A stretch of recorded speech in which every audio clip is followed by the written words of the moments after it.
Hey YouTubers, I'm Steve Ferroli, and I wanted to do this video clip to elaborate on another video clip that I had done where I was analyzing a highlights reel clip of Game 6 of the World Series. I'll link that at the end of this video so you can watch it if you would like. Also, it's important for you to know that in 1994, Ted Williams had said that I understood his principles of hitting better than anyone he had ever known, anyone he had ever been with in his career, and that's really important.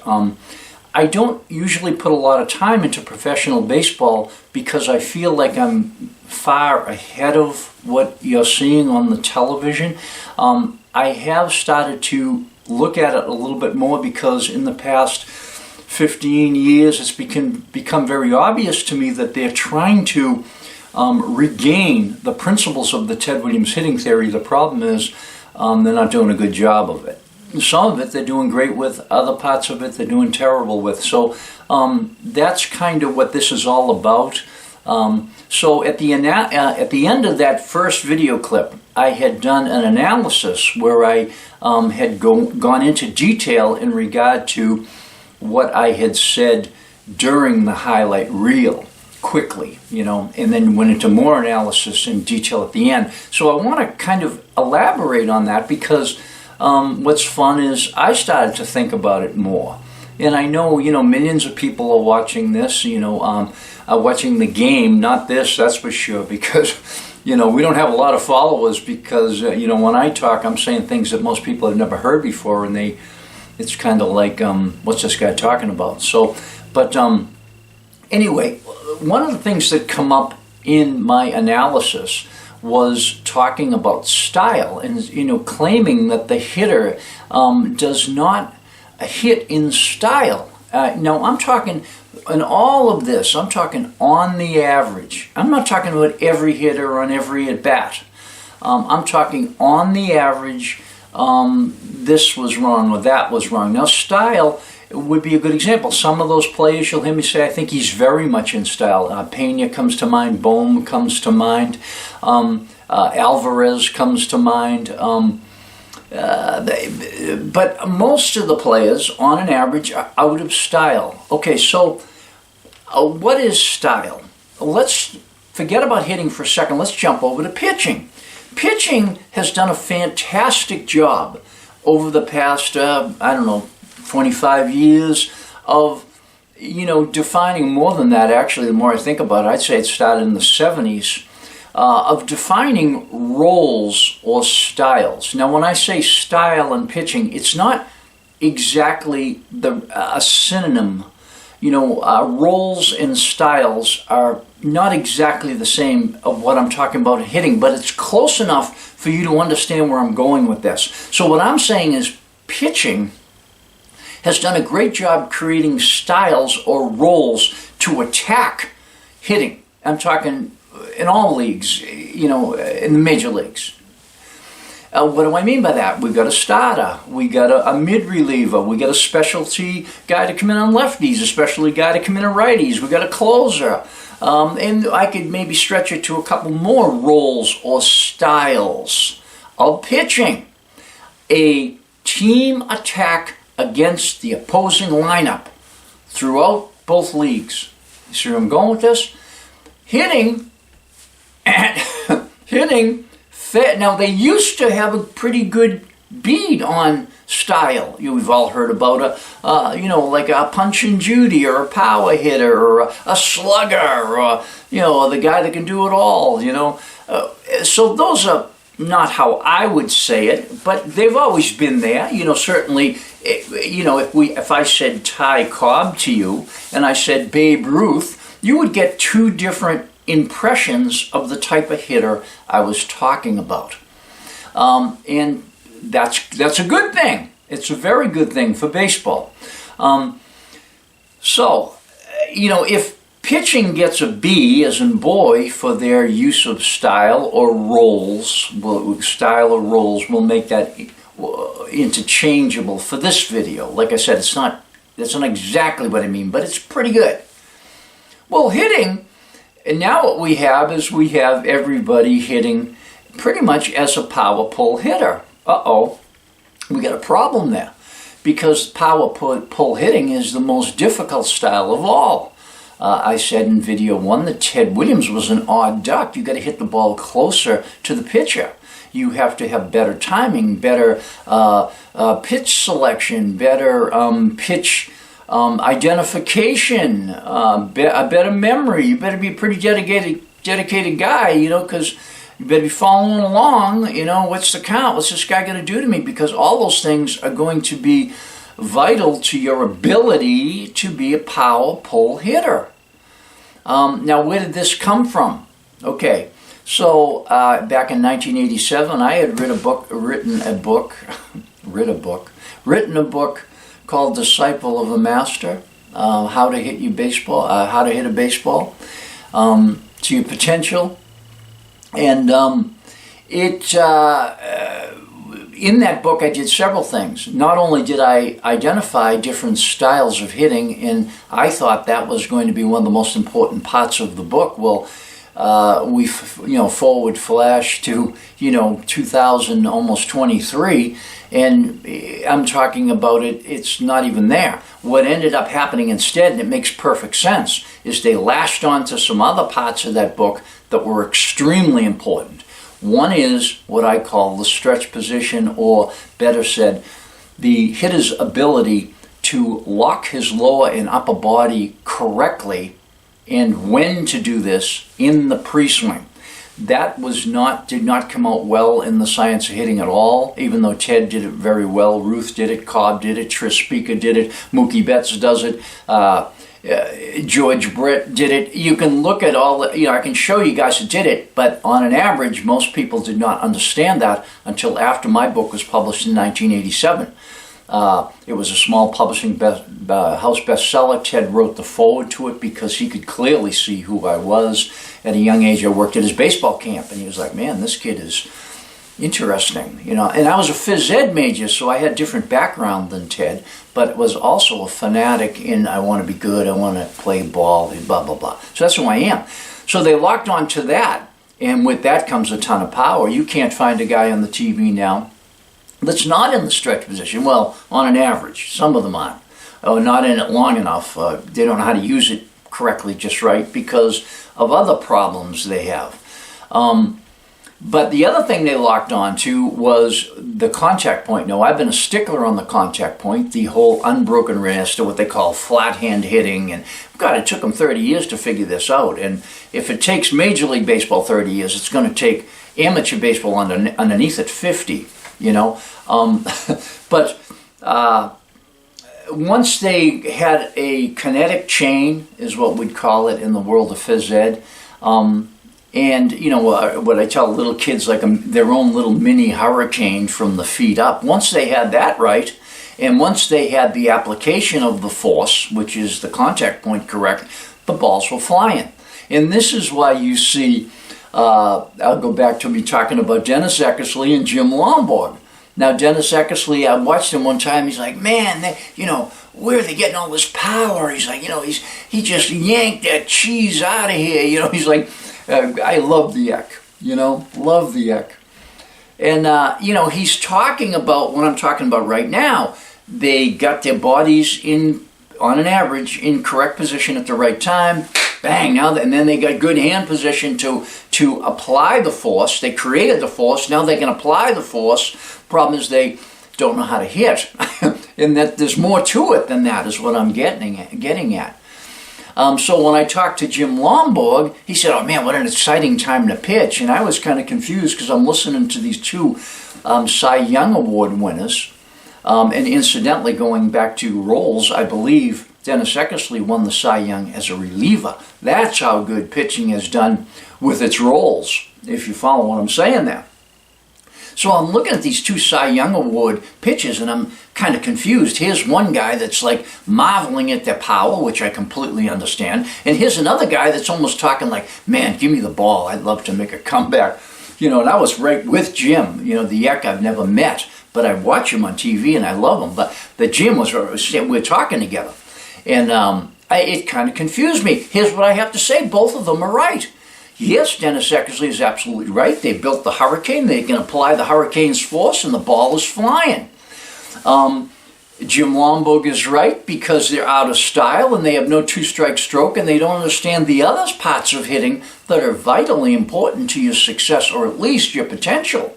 You can say all these guys are successful. They're in the show. They're on the big leagues. They're on your TV. But are they as good as they could be? I have to say, far from it, far from it.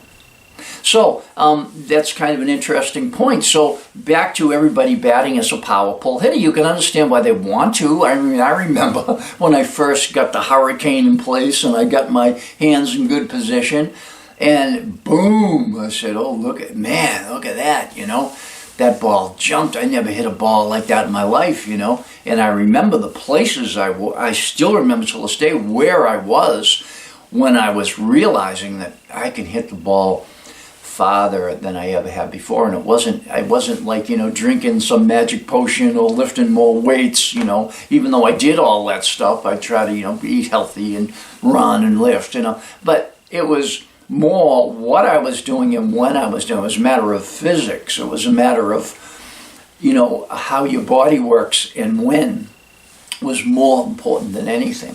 And I'd like to, while I'm on that subject, I'd like to just say, and we'll get back to this another time, I don't think that baseball understands how important technique is in relation to ability. We got a bunch of guys on TV that have ability to, to burn. You heard me talk about Payne if you watch this clip. I believe he was the MVP of the series, if I remember. I think he hit 400 in the series or something. I think he's riddled with problems as a hitter, but man, he's in style. He's got ability to burn, and he's young and he's full of the game, and I love that. I love that about him. But he's got a lot of room for improvement. So where does he go if he learns the type of things that I'm talking about? What happens then to him? And another thing, funny, we get into this and more points come to mind. And I've always felt that people are afraid to coach people. To me, I'm not afraid to talk about Pena or Altuve in a negative way. I'm doing it for the game's sake. It's not personal. I mean, they're there. And that deserves a lot of respect in itself. I couldn't get that. But that doesn't mean from a blackboard standpoint that they're doing the things that make the most sense. Okay? So I think that baseball does not understand the value of technique in relation to ability. It's more ability-based. Rather than technically based. And the flaw of this comes out in the movie Moneyball. I think they did a real good job. Well, let's go get the guys that, that have proven it. Oh, you're missing the boat here because now, granted, I don't think there's ever been anyone like myself that can come in and go, good, let's run that. I don't think we have that guy, and I'm damn proud of that. I know who I am. I worked hard for it. I've been at this, I think I'm going into my as a camp owner, this will be my 41st year, and I was into it long before that, so I got a bunch of time in on this, on thinking about it and developing it. And again, like I said, I didn't come forward because it didn't make sense to me. I had more important things to do, like the rescaling of children's baseball. What's more important than that? Anyway. So let's continue, all right? So that's kind of I like my story between Eck and between Jim Lonborg. I think both of them are right. His two Cy Young Award winners, they kind of confused me the more I thought about it. I said they're both right. So let's continue. So when we talk about style, we got all these hitters that have jumped onto being a power pull hitter because after all, it's a lot harder to hit the ball over the center field fence than it is to hit it over the left field or right field fence because most times they're a lot closer and sometimes they're very much closer. If we drop, Major League Baseball, that was true. The old Polo Grounds comes to mind, in amateur baseball, you have fields where left or right field may be a little shorter and kind of lures the hitter toward trying to turn that corner. It didn't take much when you got the ability we have in Major League Baseball to have hitters that are attracted to the long ball. I'm not good at all in relation to contracts. I'm guessing the long ball has been favored. As a, you know, if you can hit it a long way, you get rewarded for it. I think this might be a mistake. I don't know. I'm not really sure. Like, for example, what the difference between a guy who would maybe say hit, 350 and, only hit, maybe 7 home runs compared to a guy that hits, 265 and hits 40 home runs. I'm not really sure the pay scales. Well, I'm sure I could research it. Maybe I will, but it all sounds kind of boring to me. Like, it's kind of like the result of what's been screwed up rather than the excitement of the future. And I think I represent that. I don't want to talk about all the crap that's been created because we couldn't get this right. Ted Williams wrote The Science of Hitting back in the, the early 70s, and here we are, 50 years later. And anyway, so you can see where I am on all that. Here's another thing you're going to see in that analysis. Okay, first of all, let's say this: in that game, the batting average of the game was, I believe, this is overall, the overall batting average of the entire game of the two best teams in baseball, pitching versus hitting, was 155, $1.55. The two-strike batting average was 117. That makes no sense to me, okay? So what I'm saying to you is, if in fact the hitter is in style, he's hitting the ball in a way that fits his ability better. He's not the starter, he's the closer. He's not the closer, he's the left-handed specialist. He's not the mid-reliever, he's the right-hand specialist. If we got them in the place that best suits their ability, now hitting as a lineup, hitting as a skill, will face up, match up, pit against pitching way better than what it is today. And those numbers, I know the men that went to that mound were exceptional. Well, by what standards? By what mentality? What approach facing them? I know they were good pitches. I'm not saying that. Some of them are great pitches. What I'm saying is some of those men that step to the plate are way behind their potential in their approach, in their technique, not their ability. They're all great. They wouldn't be there without the ability they have. Their technique is lacking. And what's exciting about it is they are getting on the right course. Am I saying that a guy that would hit in a different style doesn't have the mini hurricane? No, he does. Am I saying the guy that, hits in style doesn't have the proper hand position and contact? No, those are all rudiment ideas of the science of hitting. What I'm saying is they got a bunch of cannons and they're firing them in the wrong direction. Now they got a cannon and they don't know where to shoot it in relation to their cannon. And so they just say, well, I'm going to point it to left. I'm right-handed batter. I'm pointing the cannon to left field. I'm hoping for the best. I'm a I'm a left-handed batter. I'm pointing the cannon to right field, and I'm hoping for the best. And with 2 strikes, I'll still try to do it. No, sir, that's not how it's been done in baseball history, and it's not certainly the future of the game. I know they've made major league rules to try to balance out the shifting, which incidentally, the shifting all started by a former hitter, I believe, not a pitcher, which is really kind of interesting in itself. Someone understood this conversation way back when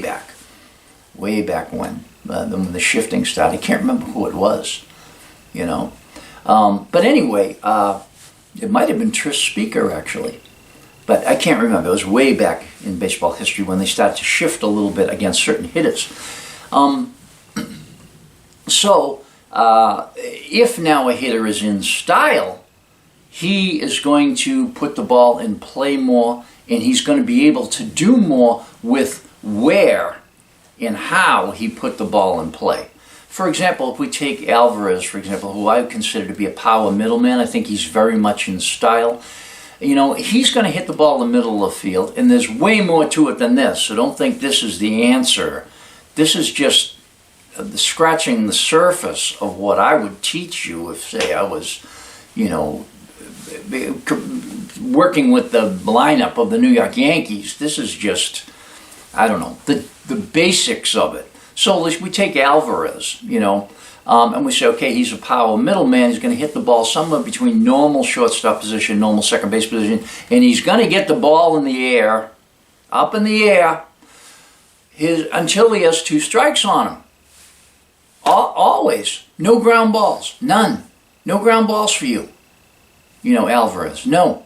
As a matter of fact, we'll give you an incentive amount of money or something, or a new car, or I don't know, a new karaoke machine or something. If you can hit less than, you know, 50 ground balls before 2 strikes in the 2023 series. That sort of thinking is what's going to keep a guy in style. Now, with 2 strikes, incidentally, if we stay with Alvarez, I think he would also hit 10 more home runs out of his 2-strike stroke. Now, that's how much power I think he has. That guy he's built to drive the ball. And, you know, somewhere between 5 and 10, maybe not as high as 10, but more home runs, and that's not to mention how many more balls he's going to put in play. He's going to hit the gap, hit it off the wall, because with a 2-strike stroke, you have much more ability to put your bat on the ball. So let's go to another style. Let's say, you know, Pena. Okay, now I think Pena's in style. I saw him get 2 hits right up the middle of the field. I consider him a middleman. Now, whether he's a power middleman or not, I don't know him well enough.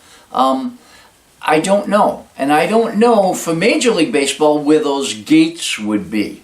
When I mean a gate, I mean, okay, what requirements? We'll think of gates as requirements. What requirements would a power pull hitter have? Well, depending on who he was, you know, how fast he could run, so-and-so, you know, I would, you know, my guess in maybe Major League Baseball is he would have to hit maybe 25 or 30 home runs. If he can't do that, he may be better off hitting as a power middleman. And the reason I say this is because he's going to lose on base percentage trying to turn that corner early. Remember, Ted Williams was an odd duck as a great hitter and a pull hitter.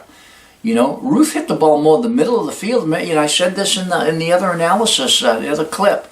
You know, the greatest story in baseball history is old number 3 points to center field. He doesn't point to right field. He points to center field. He calls his shot, right? You know, so the best hitters in this game, they hit the ball more to the middle of the field. They didn't pull it. So if you're going to try to pull the ball, you're going to lose batting average, on base percentage. You're going to struggle more. It's easier to hit the ball in the middle of the field. That's a simple way to say it. So what are the requirements? Well, I'm going to say you got to hit maybe 25, 30 home runs, and okay, you can hit it that way. And then more analysis would weigh and measure, what are we losing in batting average if Joe Schmo's trying to pull the ball? You might want to sacrifice, you know, 5 of his home runs for him hitting the ball in the middle of the field and being on base more. This sort of thinking. And, you know, I'm going to throw something else out to you too, because we've all heard the name, what's this guy's name? Bill James.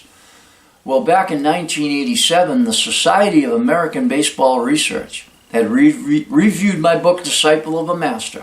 And they said Steve Ferroli has done for hitting what Bill James has done for statistics.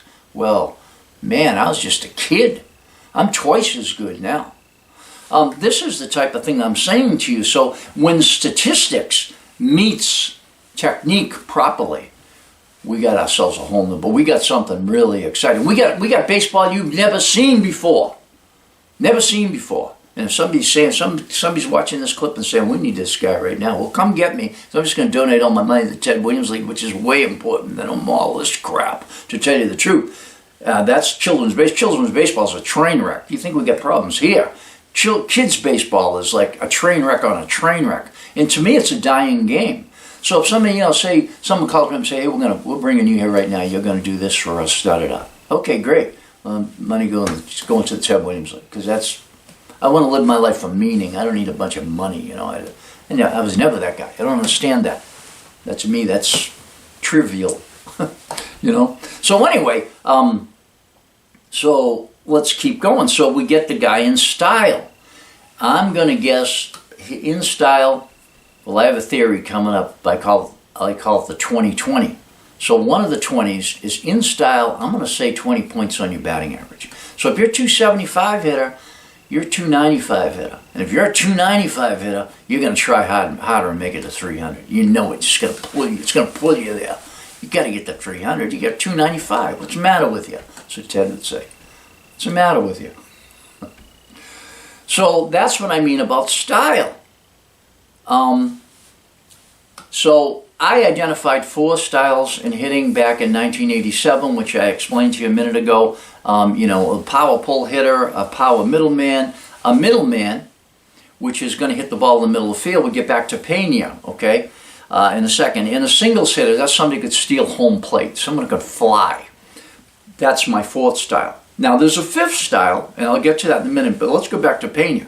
So what I'm saying with Pena, let's say he's just a middleman, not a power middleman, he's a middleman. And I say this because he's a mid-infielder, he has a ton of talent, he does a great job with his hands, and he already has a sense of hitting the ball in the middle of the field. His swing is half what it could be, half. Anyway, so now you take a kid like that and you get him in style at a young age. He's just a kid. You get him doing things right, man. What do you got there? The next 400 hitter, maybe. And I brought this up in the other clip. Oh, how can you say that? I can say it. How can you tell me I can't say it? I'll say that back to you. You know as much about this as I do? I do not think so. Prove it. I can prove all this. I've been at it all my life. I just started talking about it because I'm not even warmed up yet in some ways. Anyway, so I think Pena in style may be better off as a middleman than, say, a power pull hitter or a power middleman. Off the top of my head, if he knew how to swing a little bit better, he's either a power pull hitter or a power middleman, one or the other. You know, I think for where he's at, right, he's probably set up as a middleman because of these swing problems he has. So anyway, we'll leave that like that. So I said 20-20. So what I'm saying, if you're in style, put 20 points on your batting average. And that might be light, by the way. I have no evidence of that. Now, the reason there is no evidence of it or statistical backing of it is because it has never happened before. In my opinion, we have never had a lineup in proper style following the rudiments and fundamentals of the science of hitting theory. And this is what's so exciting to me. This is when I say baseball like you've never seen before. It hasn't happened yet. But we've had a taste of it. I'll give you 2 names. Wade Boggs, Tony Gwynn. Okay, both these players were very complimentary of the science of hitting theory. In both of them were basically adapted their own style with the rudiments of that book pretty much in place. I would consider them both middlemen, by the way, not power middlemen, but middlemen. That's a good way of looking at style and technique for your personal aid to your lineup. That's what you're doing, you know. And I'll just to be as a reminder, style is also like positions. I had said in clip 1, do we want to see Tom Brady, play tackle? No. Do we want to see the tackle be the quarterback? No. Do we want to see the wide receiver play center? No. I mean, they can do it at the Patriots cookout or something, but not when we're trying to go to the Super Bowl or make the playoffs or whatever we're trying to do. No, not in professional sports. No, you need to be where you belong. Well, hitting in regard to style gets an F, failure in this on an average. Not everybody. not everybody, but on an average, you know, and I'm saying it's real bad. You know, there's, I don't know, in that game, just off the top of my head, and I'd have to get more information. I don't know all these guys' abilities. I don't know what their clock speed is for running and so on and so forth. You know, because all these things would have to be considered. But just looking, and I'm pretty good at just kind of looking and going, you know, like he's a guard, you know, he's a forward, he's a center, you know, in basketball. You know, he's playing shortstop, so what's that tell you? You know, he's the big catcher, and what's that tell you? You know, you can kind of get an idea. He's probably a power middleman. He's probably a middleman. He might be a singles hitter, which is a power pull hitter and a singles hitter are the most obscure styles. I don't see anyone in what I call a singles hitter style at all, and I see everyone trying to be a power pull hitter. And anyway, so let's continue on. So I said I had this 2020 prediction. Okay, so what I'm saying to you is, if you're in style, you're going to have 20 points on your average, and I think you're going to do better overall. You know, probably increase your slugging percentage as well. And that's not just for the power guys, but it's also for the singles hitter, because he's going to be using his ability. As a perfect example. So let's say someone like, who's the big guy there? Molinando. Let's say he's set up more as a power middleman, okay? And he hits the ball in the middle of the field, he hits one off the wall, he puts one into the bleachers, all the things that power middlemen can do. And now he gets 2 strikes on him, and he swings, he's a little bit late on one, he flares it down the line, with a 2-strike stroke, he ends up with a double. Goes down the line, turns it, and goes in the second. Well, his slugging percentage is coming up because he's in style, so he's getting 20 points there by just not trying to turn the corner when he shouldn't be. And then he has a 2-strike stroke, which is where I'm going. That's the 5th style. Everyone has the style of 2-strike hitting. It's a requirement. It's like a club in your golf bag. You have got to be a proficient or excellent 2-strike hitter. So now someone like him would increase his batting average by 20 points, and I think would increase his 2-strike hitting would go up 20 points. Now, how that all plays out, I don't know as far as total batting average goes. I'm not really sure, you know, because, you know, you're in an at-bat, and now it turns into a 2-strike situation, so I'm not going to say it's going to add 40 points to your batting average, but I will say that it's going to help your non-2-strike situations by 20 points, and it's going to help your 2-strike situations by 20 points. I think, and I'm going to say this, and again, this is something there is no statistical basis on, but I know personally that I had a higher batting average with 2 strikes than I did before 2 strikes. There's no question in my mind, and it's substantially higher. Now, if we think about that, think about what I'm saying here. So let's go back to the golf club idea. So you're on the tee and you pull out. I don't know much about golf. I don't play because I don't like the way the front arm works in relation to hitting. So even though I kind of like all the green grass, which I just thought was a waste of space, we could put a bunch of kids' baseball fields out there. Sorry, golfers. I do turn on golf when I want to fall asleep. I'll put it on and kind of fall asleep to it, which is kind of nice. But anyway, it's like waves on a beach or something to me. You know, he's on the fairway, and he's using a 1-iron or whatever. I don't even know it. But it's so like a low. It's like, oh, perfect. I'm gonna doze right off. But if we go back to that, analogy, we've got, a driver off the tee. We're going to drive the ball. Well, that's your normal stroke. Okay, now you're going to come up and you're just before the green or on the green. Well, you don't use the same club. This is what you're seeing in that game. Everybody's a power pull hitter with 2 strikes. So if you're going to go on the green, that's kind of like that's the 2-strike situation. It's got to be more finesse, more detail, more. I got to put it in the hole. I got to get it right. It's got to be deliberate, smaller. So every hitter needs to have that 5th style, which is a 2-strike stroke. I only saw one. The Mancini he pushed the ball with a two-strike stroke, which isn't my preference on a two-strike stroke. I think there are two different types. And I fought with Ted on this. I'll take mine all day and twice on Sundays compared to opposite field hitting. And he pushed it. He did a really nice job with what we call the inside-out stroke and pushed the ball to right center field. Line drive, beautiful. Got it, did it, bang, with two strikes. That was the only ball. I think 34 two-strike stroke at bats. And the only ball, there were other hits with two strikes, but they weren't two-strike strokes. They were what I call Hail Mary swings. Schwarber hit a home run like that. And, you know, but that's a law. That's one of the laws. Oh, you know, I got two strikes on me. I'm going to take my normal stroke and I'm going to put it in the seats. No, you're not.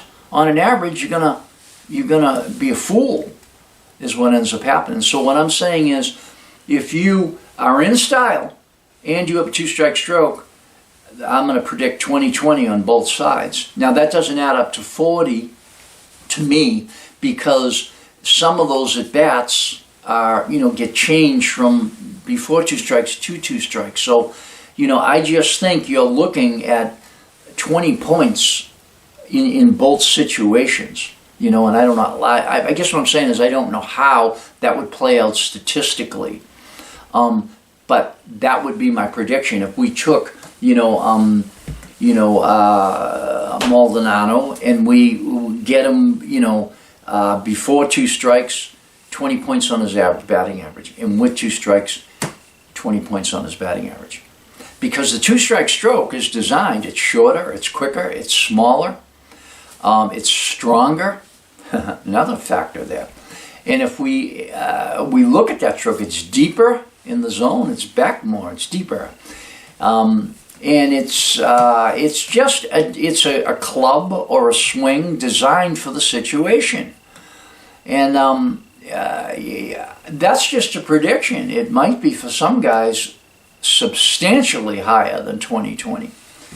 I'm just back from a little bit of a break. Took a little break in the middle there. And as far as that 20-20 theory, I was thinking while I had something to eat. The reason why I can't say, 20 points before two strikes, 20 points with two strikes, is because I would have to believe that you're not going to be in your two-strike stroke more than about 25% of your at-bats.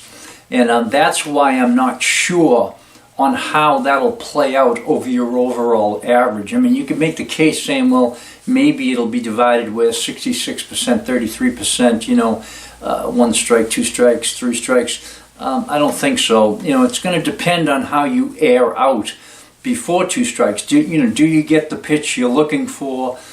Is it being thrown to you, so on and so forth? You got walks to consider, hit by pitch. There's a lot of things that can happen, but I just wanted to clarify that. That's why I kind of stumbled on that, because I really couldn't statistically see how, it's almost like two different clubs, like I was saying in golf. Well, how much are you going to be using that driver, and how much are you going to be using, that smaller club, the two-strike stroke? And I would say probably 75% to 25%, and how that plays out with the 20-20, I'm not exactly sure. I might even be able to throw another 20% in there on slugging percentage. It might be more like a 20-20-20 the more I think about it. There is no, it's just experience from what I've seen by coaching players and over the years. I don't have a lot of statistical backup of it. I may be pulling up very short with it all, to tell you the truth. I know that these things were more helpful to myself than what I just described, 20-20-20, far more helpful. But I've noticed everybody's not maybe have the same dedication that maybe I had as a player, and so you got to consider all that. I hope you've enjoyed this video. Leave comments if you'd like, and we are going to try to get to this. All was sparked by trying to do this streaming idea that we couldn't pull off, but it might be kind of fun to say, on the 9th day of every month, I'm going to stream talking about hitting and live stream and take questions and try to answer them the best I can, something like that. Anyway, I'm Steve Ferroli, Hanson, Massachusetts. Get a good pitch to hit.